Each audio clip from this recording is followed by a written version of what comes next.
بسم الله الرحمن الرحیم. ګرانو قدرمنو کتونکو السلام علیکم. د مشرق ټي وي په پروګرام تړون کې ستاسو قربا شمس مومن تاسو ته هرکلی وایي.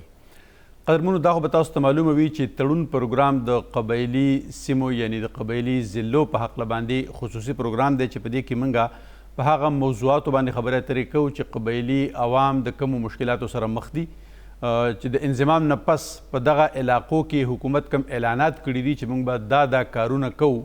هغه کارونه تر اوسه پورې کوم حد ته رسیدلي دي. د دې نه علاوه چې کوم لایحه عمل د دې لپاره تیار شوی، آیا په هغه لایحه عمل باندې د هغې د شیډول د هغې د سکیجول مطابق کار روان دی که نه؟ چې کوم زموږ منتخب نوي نمایندګان صوبایي اسمبلۍ ته راغلي دي، قومي اسمبلۍ ته تللي دي، که هغې کې حکومتي غړي دي او که هغې کې د اپوزیشن رهنماګان دي، هغوی د دغه سلسلې نه کوم حده پورې مطمئن دي؟ هغوی آیا دا ګڼي چې د انضمام ثمرات چې د عوامو ته ملاوېدل شروع شوي دي که نه؟ او همدغه شانتې د کرونا د صورتحال د وجې نه په دغه قبایلي ضلعو کې روزګار ته څومره زیان رسېدلی دی، څومره ورته نقصان رسېدلی دی او د هغې مخنیوی یا د هغې سدباب څنګه کیدی شي. نن پروګرام زموږ هم په دغه باندې فوکس دی چې یاره په قبایلي ضلعو کې چې کوم صورتحال دی په دې وخت کې، خاص کر د ترقیاتي کارونو. په تیر پروګرام کې هم موږ دا ذکر کړی چې تر اوسه پورې 83 ارب روپۍ وفاقي حکومت او صوبایي حکومت په شریکه باندې د دغه علاقو د ترقۍ دپاره ایښي دي، خو له بده مرغه تر اوسه پورې په هغې کې د 14 ارب روپۍ صرف خرچ شوي دي. اگر چې د 26 ارب روپۍ هغې ته ریلیز شوي دي خو خرچ شوي له اوسه پورې نه دي. نو هسې نه چې دغه صرف 2 میاشتې پاتې دي، په دې 2 میاشتو کې به څومره پیسې دوی دوباره په دې کې لګولی شي، هسې نه چې دا به لیپس کېږي خو نه، یعنې ضایع کېږي خو به نه. که فرض کا ضایع کېږي نه، نو بیا هم د حکومت کیپیسټي ولې اوسه پورې دومره کمه ده؟ د دغه علاقو کې چې کومې ادارې دي، کومې چې محکمې دي، د هغوی ولې دومره صلاحیت نشته دی چې هغوی ته ورکړی شوی فنډ هغوی نشي خرج کولی؟ هم په دې موضوعاتو باندې به خبرې اترې کوو. ما سره په سټوډیو کې میلمه دی د پاکستان تحریک انصاف د باجوړ نه د صوبایي اسمبلۍ ممبر MP انجینیر اجمل خان. انجینیر اجمل خان، تاسو ته پروګرام کې هرکلی وایم. ډیره مننه شمس صاحب. بسم الله الرحمن الرحیم. ستاسو ډیره شکریه شمس صاحب، ستاسو د ټیم او د مشرق ټي وي مهرباني چې ما ته موقع راکړه چې زه خپل نظر د قوم سره شیر کم. صحیح صحیح. ما سره به زما دویم میلمه وي مفتي عبدالشکور صاحب، څوک چې MNA دی، د قومي اسمبلۍ ممبر دی، تعلق لري د جمعیت علما اسلام فضل الرحمن ګروپ سره، او هغه هم د قبایلي سیمو نه د فرنټیر ریجن نه چې دی د قومي اسمبلۍ ممبر دی. هغوی به موږ سره د ټلیفون په لاره باندې وي او د پروګرام په اخره کې به موږ د کاروبار په هکله باندې هم خبرې اترې کوو چې روزګار چې دلته کوم دی هغې ته څومره زیان رسېدلی دی. نو تاجر رهنما د خیبر ضلعې سره تعلق لري سیدیات صاحب به هم زموږ سره د ټلیفون د لارې میلمه وي. انجینیر اجمل صاحب، د ټول ناول خو که زه هم دا پوښتنه وکړم چې تقریبا 9 میاشتې 10 میاشتې کېدونکي دي چې تاسو د صوبایي اسمبلۍ ممبران جوړ شوي یې په تاریخ کې په ړومبي ځل باندې د قبایلي سیمې په تاریخ کې، او په صوبایي اسمبلۍ کې ناست یې، د دغه خپل کردار نه څومره حده پورې مطمئن یې؟ په کوم امیدونو، په کومو توقعاتو چې راغلي وی، آیا هغه چې دی تاسو ته حاصلیږي؟ مونږ قبایل د باجوړ نه واخله تر وزیرستانه پورې د یو مشکل او تاریخي دور نه تیریږو. قبایل یا ایکسپارټا یا نیو مارچ ډسټرکټ چې څومره دي، نو دا د بنیادي ضرورتو او سهولیاتو نه دوی محرومه دي. شمس صاحب د دې ملک په تاریخ کې په مختلف ادوارو کې د مختلف حکومتونو په وخت کې قبایل نظر اندازه شوي دي او دې طرف ته هیچا فکر نه دی کړی. هلته کې د FCR تور قانونو او سیاسي او جمهوري عمل دا ولاړو رکاو. نو د ټولو نه لویه خبره خو دا چې هلته کې صوبایي الیکشن وشو او د قبایلو نمایندګان رالل په صوبه کې کېناستل. نو د ټولو نه خو لویه خبره دا وشوه چې هلته سیاسي او جمهوري عمل شروع شي. زه داسې وایم چې د دې ملک وزیر اعظم عمران خان دا ویژن دی او CM محمود خان د دې زموږ سره کمیټډ دی. د هغوی دا خپل سټیټمنټ دی خان صاحب چې قبایل راوچتول او د قبایلو معیار زندگی دا خکول او قبایل د ترقی په لار باندې اچول. نو منګه پر امید ای څنګه چې تاسو ویل جی د ای آی پی په مت کې چې کم 83 ارب روپۍ دي هر څومره چې دا غینا ریلیز شوي دي هغه خو په خپل ځای باندې خبره ده، خو جی زمونږ په ترقیاتي کارونو باندې کار روان دی، څه ترقیاتي کارونه شروع دي، څه په پایپ لاین کې دي، څه د اپروول په مرحله کې دي او څه ټندر ته تللی دي، ټندر شوي دي او څه ټندر ته تلونکي دي. نو ان شاء الله دا ټول پروسس هر پروسس شمس صاحب وخت غواړي چې یو کار ته پروپوزم کې زمونږ پخوانی سیستم د سره روان دی چې په هغې کې د شپږو میاشتو نه والا تر د کاله پورې، نو په دې هر څه باندې کار شوی دی ان شاء الله. او ډیر زر جی زما خو اولنی دغه دا دی چې ان شاء الله پیسې به نه لپس کیږي او که لپس شي څه لږې ډېرې نو هغه به هم نه ضایع کیږي او دا به ان شاء الله په قبایلو باندې خرج کیږي. انجینیر صاحب دا راته ووایه چې د کله چې دا مرجر کېده او کوم ریکمنډیشن د سرتاجزیز کمیټه پیش کړي نو په هغې کې دا وه چې یاره د ان اف سی ایوارډ 3% به دې قبایلي ضلعو ته د دې د ترقۍ دپاره ورکړی کېږي پر روانو 10 کالو پورې چې د هغې نه تقریبا څه د پاسه 1,000 ارب روپۍ چې دی د هغې نه جوړېږي دي. تر اوسه پورې دا 2 کاله کېدونکي دي ستاسو د حکومت میاشت پس به تاسو چې دی ستاسو نوی حکومت به دویم بجټ پیش کوي بلکې دریم بجټ، ځکه چې اول هم تاسو دوباره پیش کړی و. څه ګڼئ اوسه پورې دغه صوبې تاسو په اعتماد کې نه دي اخیستي؟ د ان اف سی هغه څه د پاسه 100 ارب روپۍ تر اوسه پورې نه دي راوړی شوي، دا 83 ارب روپۍ چې کومې دي دا خو د صوبې او مرکز ټیک ته چې خپلې ورکړي دي، خو چې تر څو پورې دغه روپۍ نه میلاویږي نو دا راته ووایه چې ترقیاتي کارونه به څنګه کیږي؟ دا چې داسې دی چې 2 کاله خو نه صوبایي الیکشن چې شوی دی موږ چې حل پوچت کړی نو 9 میاشتې وشولې جی او په دې ټولو شیانو باندې کار روان دی جی 83 ارب روپۍ خو ریلیز شوي دي. دغه تاسو چې کومه خبره کوئ نو په دې کې د سند حکومت رکاوټ دی او د پنجاب او نورو ځایونو نه رکاوټ نشته، نو انشاءالله دغه پڼ به میلاویږي. خو په هغې کې د سند حکومت او پیپلز پارټي هغه رکاوټ دی چې هغه پیسې نه ورکوي دغه ان اف سی تحت چې کوم فارمولا جوړه شوې ده او څومره پیسې زمونږ جوړیږي د پاټه قبایلو نو هغه د هغوی رکاوټ دی او نور چې دی نو نور دا پیسې به میلاویږي جی او په قبایل به انشاءالله په قبایلو کې به ترقیاتي کارونه کیږي او قبایل به د ترقۍ په لار باندې اچول کیږي. دا راته ووایه انجینیر صاحب چې د کله نه چې انضمام نو شوی نو د هغې نه مخکې هم په قبایلي سیمو کې ای ډي پي چې کومه وه سالانه ترقیاتي پروګرام اخیري چې کوم هغه تقریبا 23 ارب روپۍ د هغې لپاره مختص شوی و، خو په 23 اربو کې زیات نه زیات به هر کال 12 اربه 12.5 اربه 14 ارب روپۍ د دې نه اوسه پورې په ترقیاتي کارونو باندې په قبایلي سیمو کې زیاتې چرې هم نه دي خرج شوي. اوس هم 2 کاله پس هماغه صورتحال دی چې کال تیر شو 10 میاشتې تیرې شولې او اوسه پورې هماغه 12 ارب روپۍ خرج کیږي. نو بیا د حکومت هغه ترجیحات چرته لاړل؟ ستاسو تیاری چرته لاړل؟ تاسو چې دومره محکمې نورې هلته ولېږلې صوبایي حکومت مرکزي حکومت اعلانونه مو کړل، ټاسک فورس جوړې شولې، کمیټیانې جوړې شولې، اوسه پورې ولې زیاتې پیسې نه خرج کړولی شئ تاسو؟ شمس صاحب دا دومره لوی پڼ مشکل خو شته، دا دومره لوی پڼ د دې دومره لوی حجم او دا کور کول دا ډیر ګران کار و هم، خو دغه و چې مخکې ای ډي پي و اوس ای آی پي شوله اکسلریشن نو دا به انشاءالله جی ډیر زر کیږي او په دې باندې تاسو ته ما وویله چې دا اپروول شوي دي کارونه، څه ټنډر ته تللی دي، څه ټنډر شوي دي او څه ټنډر ته روان دي.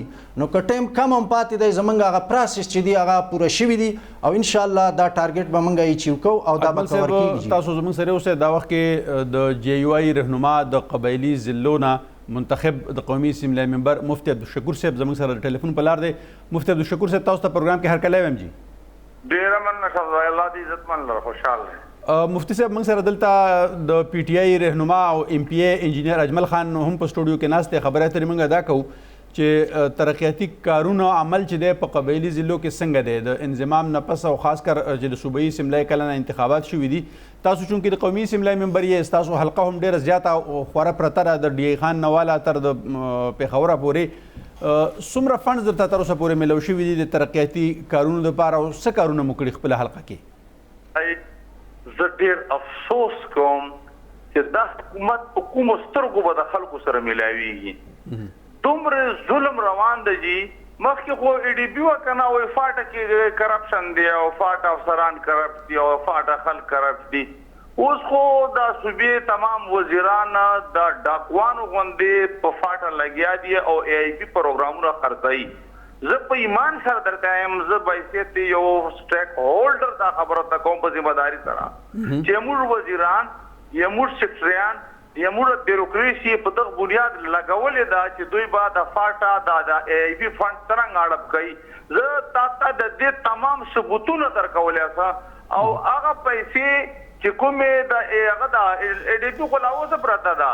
ای آی پي چې کومه موږ فوجیانو له خپل ځان نه پیسې کټ کړې او رایې کړې په هغې پیسو باندې لانجه روانه ده. دا د دامنې چې زه بله ورځ تلم یو میټینګ شوی دا سکروټني کمیټۍ میټینګ و خو چې کوم میټینګ وسي هلته یوه خبره وسي بیا چې کله پیسې جوړې شي هغه نورې جوړې شي هغه پیسو خرڅې شوي او پالیسي دا ده چې باینیم به یو پروګرام نه ټول هغه تمام سکیمونه باینیم وي هغه تمام باقاعده خرڅېږي او که دا زموږ دا یاران نه مني نو زه هر قسم ثبوت ته تیار یم او دا به ما یقین ده چې دوی په کار ده چې ومني ځکه ومني چې دوی په دې کې خیر ده چې عوامو ته وایي چې موږ بېوسه یو دوی پکې ډېر وس نه چلېږي خدای دې خیر کړي. دا راته ووایه مفتي صاحب تاسو وایئ چې زه سره د ثبوتونو مطلب دا دی چې دا پیش کولی شم چې کرپشن روان دی او سکیمونه خرڅېږي او دا کېږي هغسې کېږي. تاسو سره چې کوم پلیټفارم په دې وخت کې دی د قومي اسمبلی آیا دغه ثبوتونه تاسو د قومي اسمبلی په پلیټفارم باندې پیش کړي دي یا هم سپیکر صاحب ته ورکړي دي چې دا صورتحال دی؟ زه خو یو ممبر یم خو زما پکې اوس نه رسي او دا حالت دی. قومي اسمبلی په فورم ما چغې والي دي چې دا دروغ وایي دا ډاکوان دي غله دي په دروغو باندې د خبرې کوي. قومي اسمبلی صرف یو ډیبیټ سنټر ځینې جوړ شوی ده او هلته چونکې سپیکر صاحب او هغه تمام یو لینک باندې سره میلاو دي او بالکل د قومي اسمبلی خبره د سویکار نو چوک خبره ما خیال نه مؤثره به د قومي اسمبلی خبره مؤثره نه ده. هلته صحیح خبره څوک نه اروي هلته هغه خبره خلک اروي چې بس د خان صاحب صفت وکړي تعریف وکړي او زنده آباد او مرداباد یو جلسهګاه ځینې جوړه شوې ده. قومي اسمبلی اهمیت یې خلکو ختم کړ. نه نو مفتي صاحب دا راته ووایي چې اهمیت خو صرف د حکومت واکداران یا د حکومت وزیران نشي ختمولی په هغې کې خو د اپوزیشن تاسو ډېر سټرانګ اپوزیشن چې دی موجود یې د پی ټي آی ټول حکومت په 3 ممبرانو باندې کم زیات دی د تاسو سره. نو دا څنګه ممکن وي چې ستاسو غوندې کسان د شهباز شریف صاحب غوندې د بلاول غوندې د زرداري صاحب غوندې دا ټول تاسو په اسمبلی کې ناست یې او تاسو وایئ چې یاره د هغې هېڅ څه فایده نشته دی. که فایده یې فرض کړه نشته دی دا خبره به ډېره عجیبه غوندي خو بیا به تاسو نه خپل عوام دا تپوس کوي چې آیا تاسو ولې دلته ناست یې استعفا ولې نه ورکوئ چې ستاسو خبره د چرګانو چوک د خبرې برابر ده نو بیا استعفا ولې نه ورکوئ؟ بیتالعلماء اسلام له اول ورځې نه دا خبره کړې ده چې دا حکومت جوړ شوی په دغه ناجایزې طریقې ده او دا نه اهله نو موږ خو یقینا د استعفا په موډ کې یو. اوس او جمعیت العلماء اسلام ملګرو موږ تمام ایمنیز مولانا ته تلوایي غوال ته تمام اپوزیشن نه تیاریږي د سره اپوزیشن والو باندې پته نشته څه چل شوی ده بل چا ورته ویلي دي که څه چل شوی ده.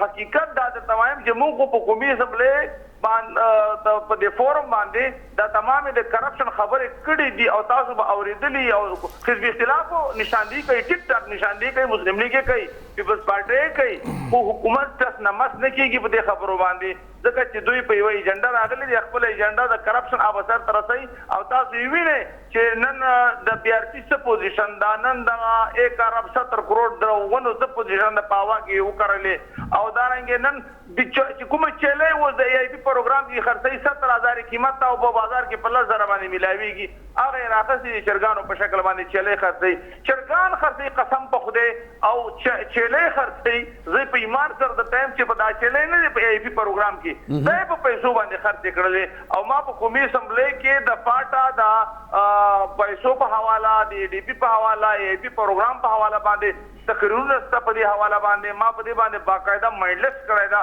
حکومت هغه منلو ته تیار نه ده هغه صرف کرپشن ته ناست دی. مفتي صاحب تاسو چې کوم الزامات لګوئ یا تاسو وایئ چې چیلې خرڅ کړې یا چرګې خرڅ کړلې وغیره آیا دا چې د پی ټي آی کسان مطلب منتخب نمایندګان خرڅوي که نه بیوروکراسي خرڅوي که څوک نومونه تاسو سره شته دي چې څوک داسې شیزونو کې ملوث دي؟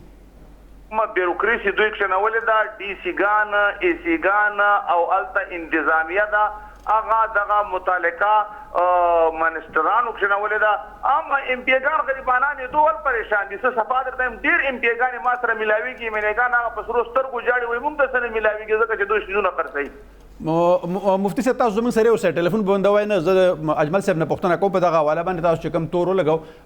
اجمل صاحب تاسو د مفتي صاحب خبرې اترې واورېدلې، هغه وایي چې یاره کومې چیلۍ چې تاسو خلکو له مفتور کولې او کوم چې وزیر اعظم د سکیمونو اعلان کړی دی او خاص کر د اي ډي پي سکیمونه، هغه وایي قسم خوري. مفتي صاحب یو عام کس هم نه دی، یو طرف ته د قومي اسمبلی ممبر دی، بل طرف ته چې دی یو ډېر لوی عالم دین دی او د هغه په خبره خو هسې هم اعتماد کول پکار دی، خو چې کله یو انسان قسم خوري نو په دې حواله باندې تاسو څه وایي، څه وضاحت کوئ؟ شمس صاحب زه خو مفتی صاحب ته ډېر احترام، خو دغه په خبرو راته ډېر سخت افسوس وشو، دغه الفاظ دغه خبرې.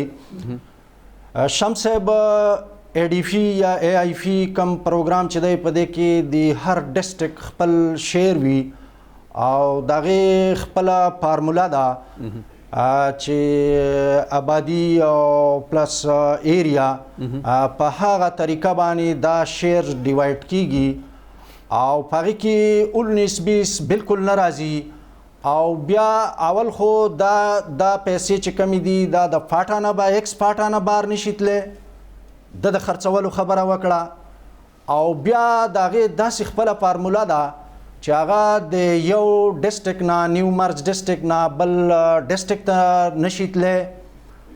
نو زه نه پوهېږم چې د په کم بنیاد باندې او د ثبوت خبره کوي.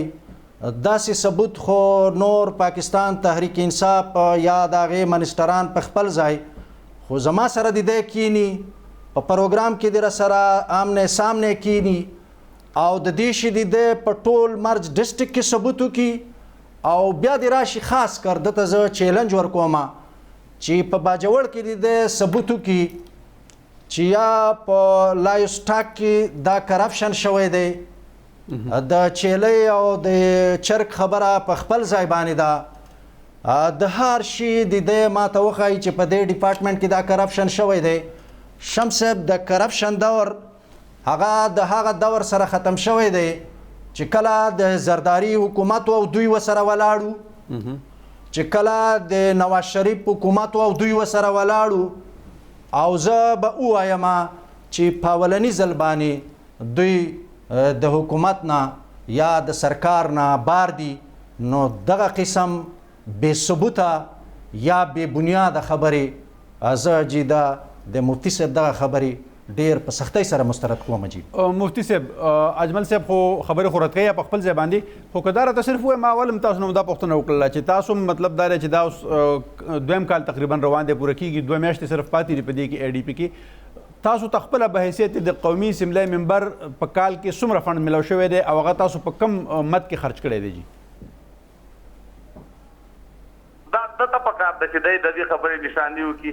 زه ایم این اے یم، 2 کال مې پوره کېږي، ما ته په حیثیت ایم این اے د وفاق نه 1 روپۍ نه ده میلاو شوې، 1 روپۍ پېژنې 1 روپۍ او حزب اختلاف ټول ته نه ده میلاو شوې. دا د اے آی پي پروګرام دا د فوجیانو پیسې دي، دغه باندې دوی یو مار داړ روان کړی ده. اوس دی وایي د کرپشن خبره، د جهانګیر ترین څوک دی، دا څنګه پوزیشن دی، دا چینی چور څوک دی، دا چور څوک دی، دا باندې ملک ځان سره پوهیو. دلته د غلا خبره چې کومه ده، آیا د سی ټي آی حکومت چې 13 وارې دې صوبې کې دلته 1 کال دی چې دوی کوم احتساب کمیشن جوړو او په هغې کروڑونو روپۍ خرچ کړي او د هغې ډي جي رادرومي هغه په خپله باندې وایي چې په دې کې خو ملوث سټیک هولډر غلی دي، وزیر اعلی پکې شریک ده په دې غلا کې او په هغې کې منسټران په خپله شریک دي او په هغې کې دوی د حکومت کې هغه خلکو باندې چې کله لاس اچول شروع کړه چې هغه د دوی ممبران او وزیرانو بیا کمیشن هم ختم کړ چې له سره نه د غلا بنیادونه ختم کړو. دې ته وایي دوی د غلا بنیادونه ختمول، کمیشن ختموي د انصاف. بل طرف ته بي آر سي باندې چې کومه انکوایري روانه وه هغې باندې دوی ولې څه چل وسه، هغه ولې بندبستي ولې پې اخلي، او بل طرف ته هغه عربونو چې کوم سکینډل په هغې باندې دوی ولې څه چل شوی ده چې سټېګانې اخلي عدالتونو کې. دا ټول دنیا ته خبره معلومه ده چې د پی ټی آی حکومت تاثیر د کرپشن مجموعه ده او دا اوس پټه خبره نه ده، دنیا ته واضحه ده.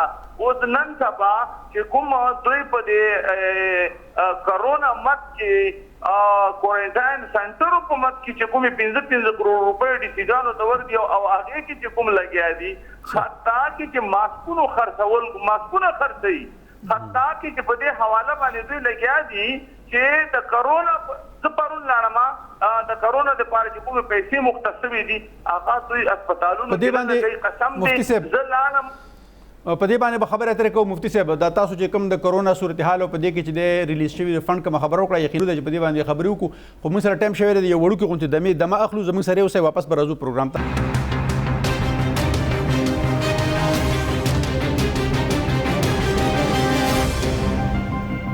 قدرمنو پروګرام کې یو ځل بیا تاسو ته هرکلی وایو. زموږ پروګرام شروع دی تړون د قبایلي سیمو په هکله باندې خبرې اترې کوو چې هلته ترقیاتي کارونه څنګه روان دي، روزګار څه صورتحال دی. ما سره په سټوډیو کې میلمه دی اجمل خان، انجینیر اجمل خان MP دی، د پی ټی آی سره تعلق لري، او د ټلیفون په لاره باندې ما سره میلمه دی مفتي عبدالشکور صاحب، د JUI سره تعلق لري او د قومي اسمبلی ممبر دی. مفتي صاحب دغه وقفې نه مخکې چې دی هغه دا الزام ولګو چې یاره د کرونا د مخنیوي دپاره چې ضلعو ته کمې پیسې جاري شوي دي 15 کروړه روپۍ تقریبا هرې ضلعې ته، خاص کر موږ خبرې چونکې د قبایلي ضلعو کوو، نو دی وایي چې په هغې کې هم کرپشن روان دی، ماسکونه خرڅېږي، یو څه بل څه کېږي. مفتي صاحب زه به تاسو نه په دې باندې خو دوباره هم تپوس کوم چې یاره په کومه ضلع کې تاسو خاص کر ټارګېټ کولی شئ چې یاره په هغې کې مطلب دا ماسک خرڅېږي یا بل څه. خو اجمل صاحب که تاسو نه زه دغه پوښتنه وکړم چې دغه 15 کروړ روپۍ چې دی اوورال هرې ضلعې ته جاري شوي دي که نه، په دې کې دا کتلی شوي دي چې یاره په یو ضلع کې د مثال په طور باندې کیسونه ډېر مخې ته راغلي دي، هلته انتظامات ډېر کول پکار وو، هلته چې دی کورنټینا سنټر ډېرې جوړول پکار وو، نو هلته زیاتې پیسې ورکړی شوې وې، او چې په کوم ځای کې اړو کیس څه پورې دی راغلی نو هلته هم 15 کروړ روپۍ ورکړی شوي دي.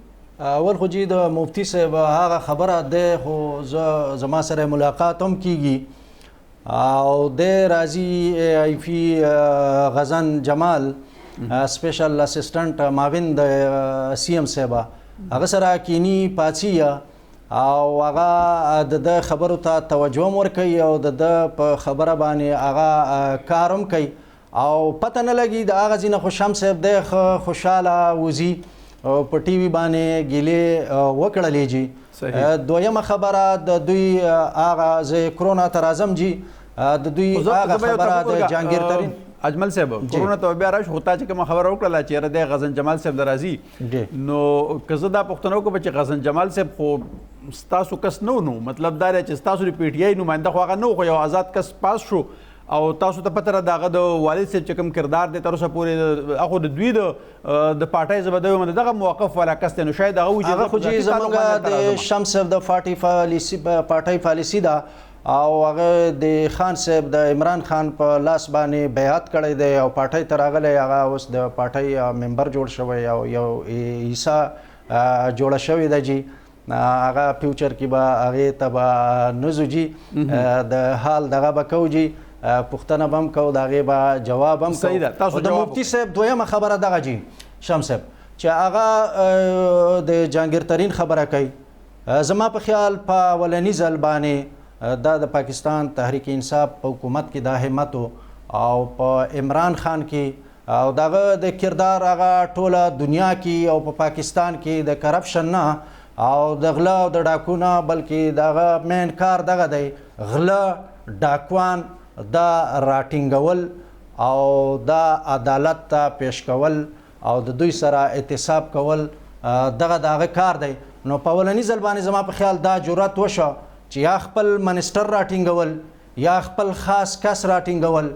موږ خو وایو چې کرپشن که هر چا وکړه که هغه زموږ خپل دی او که هغه د هرې پارټۍ سره تعلق ساتي په هغه به هغه جوابدی دی، په هغه باندې به لاس اچول کېږي، هغه به قانون ته مخامخ کېږي جي او د هغه سره به هغه ته به سزا ورکړل کېږي، او په کم قانون کې چې سزا او جزا نه او یا اقربا پروریږي نو هغه ملک هم ترقی نشي کولی، هغه قوم هم نشي ترقی کولی جي. د عمران خان کردار جي ښکاره دی او مین کردار دا دی جي چې غله او ډاکوان او چا چې کرپشن کړی که هغه یې مخکې کړی که هغه یې وس کوي که هغه د هرې پارټۍ سره تعلق ساتي که هغه ایون زموږ خپل ولې نه دي هغه جی جوابدeh دی او هغه ته به سزا ورکول کیږي هغه به خپله صفایي کوي جی. اجمل صاحب دا راته ووایه چې د کرپشن تاسو وایي چې زموږ په حکومت کې زموږ په صوبه کې بیخي نشته دی.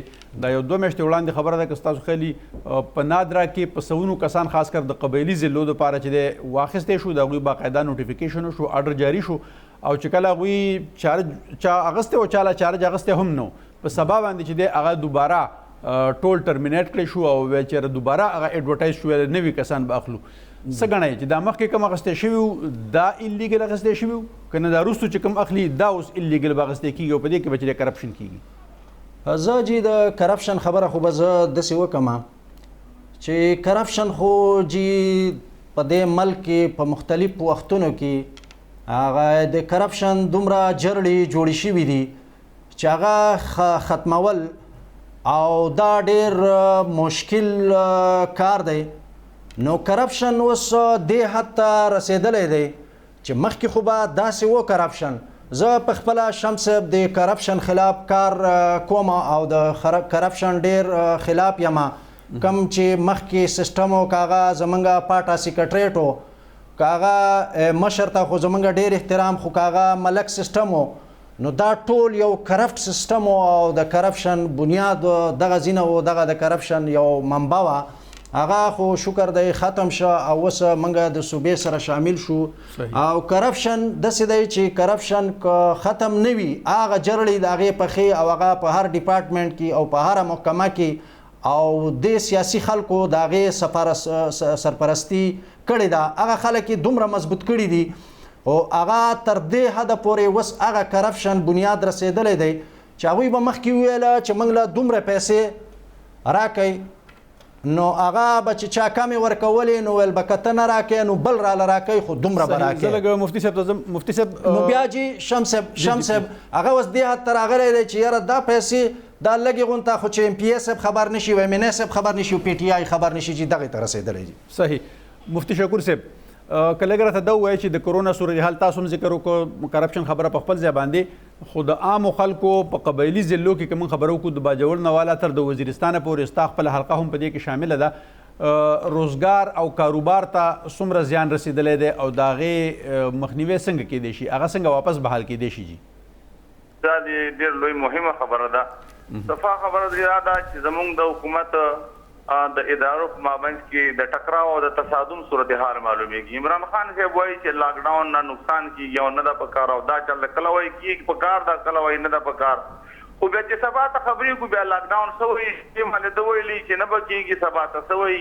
نو لاک ډاون نه خو چې دومره تباهي وسوه چې زموږ عام مزدور کاره طبقه کاروباري طبقه مکمل تباه شوه او دې ته موږ په سیاسي نظر باندې کتل نه غواړو. عمران خان صاحب دا خبرې چې د کولې بیا چې د غریب سره زیاتی ده او دا ډېرې ښې خبرې وي حقیقت ده خو په دې عمل نه اوس خو پته نه چې عمل نه وکړو. ځای شاید ما خیال ده وزیر اعظم څوک بل څوک ته او فیصلې څوک بل څوک کوي. د ده په دې کې جړه ډېره ښه وه په دې کې د ده چې کومه جذبه وه هغه ډېره ښه وه د غریب پروره وه خو عمل په هغې جذبې نه اوس چې کومه جذبه عمران خان صاحب ښکاروله تاسو وکړو د ټي وي د ده تقریرونه اورېدل نو هلته غریب دومره سفر څه چې حیران بسې. دویمه خبره چې دا اوس وه چې اوس بل غم روان ده لاک ډاون هم ده لاک ډاون نه هم ده وایي اوور وجې به دوکانونه کولاوي بیا وایي چې هفته اتوار به چوټي.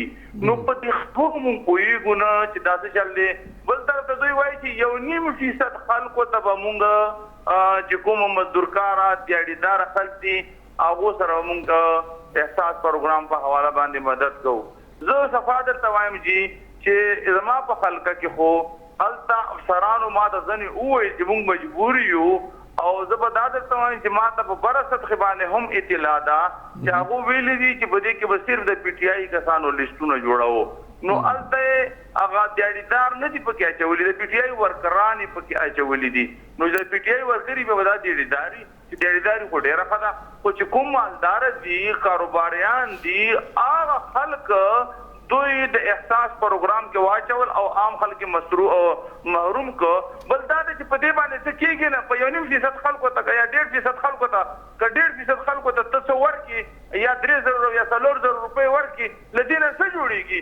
هلته بالکل زمونږ د غریب چوله بوجاو شوې ده او موږ عام خلکو نه چندې کوو. زه اوس روان یم په دې حواله باندې چې خلکو سره څه په دې حواله باندې چا نه چنده واخلو او چا ته یې ورکړو، غریبانانو سره څه مدد وکړو، کوشش وکړو.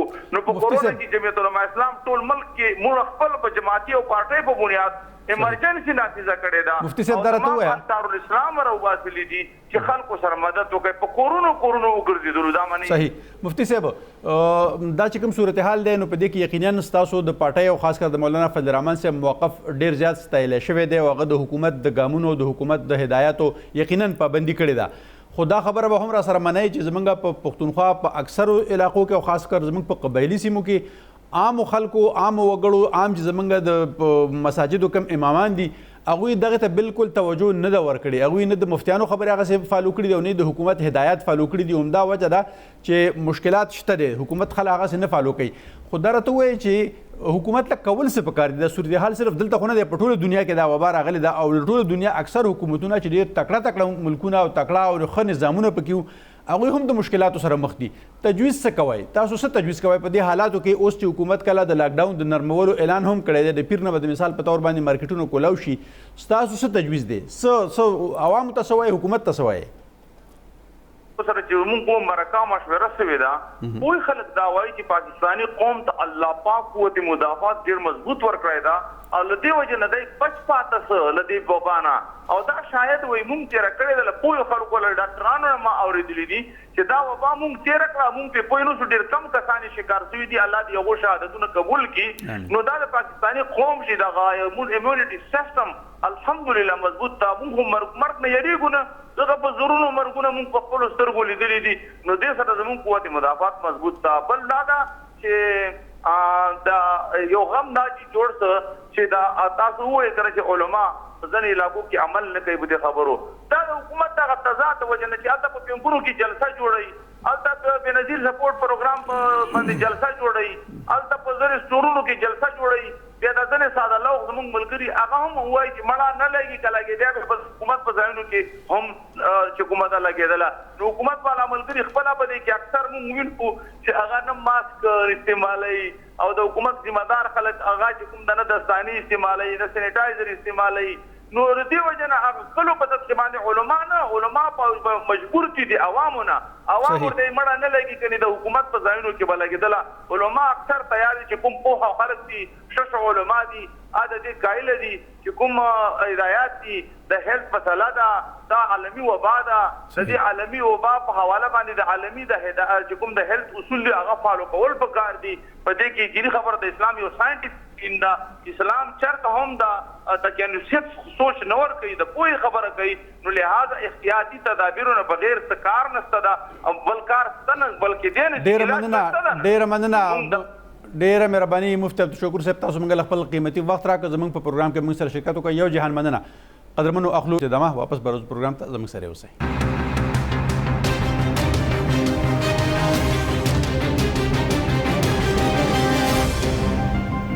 قدرمنو پروګرام تړون کې یو ځل بیا تاسو ته هرکلی وایو. خبره ترې زموږ شروع دي د انجینیر اجمل صاحب سره، څوک چې ایم پی ای دی د پی ټي آی، او مفتي عبدالشکور صاحب تاسو واورېده د قومي اسمبلۍ ممبر د جی ای واي. اجمل خان، تاسو سوال غواړئ د مفتي صاحب چې کومې خبرې ترې وکړې دې حواله باندې؟ جی، زه مفتي صاحب په حوالې سره دا خبره شمس صاحب چې یاره د خلکو د وبا په باره کې، کووډ 19 کرونا کرایسس باره کې، د کرونا بیمارۍ په باره کې چې دلته کې د خلکو قوت مدافعت ښه دی یا بله څه وجه ده یا بله، نو بالکل جی ګوره دا غلط فهمي ده او دا وبا د کووډ 19 دا ډېر سیریس میټر دی جی، او دا موږ له ډېر سیریس اخیستل غواړي جی.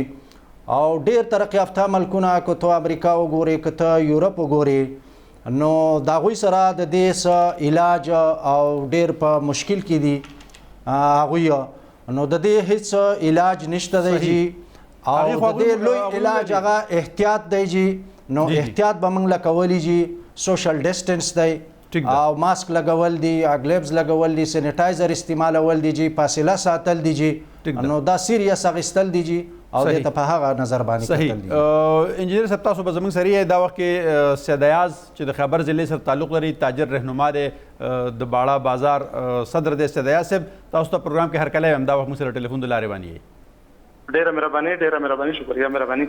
سید ایاز صاحب دا راته ووایه چې یو طرف ته خو هسې هم مطلب دا دی چې د افغانستان سره بارډر ټریډ کې کمی راغلی دی، خو چې کله نه د کورونا صورتحال شروع شوی دی څه ګڼئ ستاسو په خیال باندې د بارډر ټریډ سره سره په قبایلي ضلعو کې تجارت ته څومره زیان رسېدلی دی؟ جی ډیره مهرباني. دا خو تا ډیره هم سوال وکړو، هم ایښودې راوچته کړه. زه دا ویلی شو چې قبایل چې کوم دي قبایلي تاجران ډېر د مختلفو مشکلاتو سره مخ دي، ځکه چې شل کاله یو طرف ته که وګورې دا د دهشتګردۍ شکار شوي وو، بل طرف ته جی تاسو زما په خیال چې رابطه هغوی سره لکه چې کټ شوله، خو د هغوی د خبرې مطلب هم دا دی یقینا هغوی ډېر ښکلی سټارټ واخیسته چې قبایلي ضلعو کې یو طرف ته تېر 20 کاله چې کومه ترهګري وچلېدله د هغې د وجې نه د هغه علاقو کې روزګار بالکل تباه شوی دی، په دې کې هېڅ شک نشته دی. او خاص کر بیا هغه د سپینو جامو والا د میډل کلاس روزګاریان چې چا به چې دی له 100,000 روپۍ د میاشتې ګټلی شولې خپلو بچو له، نو هغوی خو په دغه ترهګرۍ کې بیخي بیا ټارګېټ شوي وو، چا نه به بتۍ اخیستې کېدی شولې، چا چې دی کډې وړې وي او ډېر مشکلاتو سره مخ وو. چې کله هغه ختم شوله ضلعې چې دی نو هغه ایجنسیانې چې دی ضلعې جوړې شولې، نو اوس پکې د کرونا صورتحال راغی. انجینر صاحب تاسو په دې حواله باندې څه وایي؟ ستاسو په خیال باندې تاسو یو منتخب ممبر یې، د خپلې حلقې په هکله خلکو به خامخا وایي کاروبار ته څومره زیان رسېدلی جي؟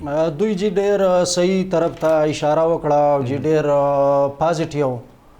دا خو جی په ټوله دنیا کې مسله ده او په ټوله دنیا کې اکنامکس ته ډېر غټ نقصان رسېدلی دی، او خاص کر هغسې زمونږ ملک تم خو مونږ خو دومره ایپورټ کولی نه شو، د دې کمو وسایلو د محدود وسایلو زمونږ خو محدود وسایل دي جی، مونږ دومره ایپورټ کولی نه شو.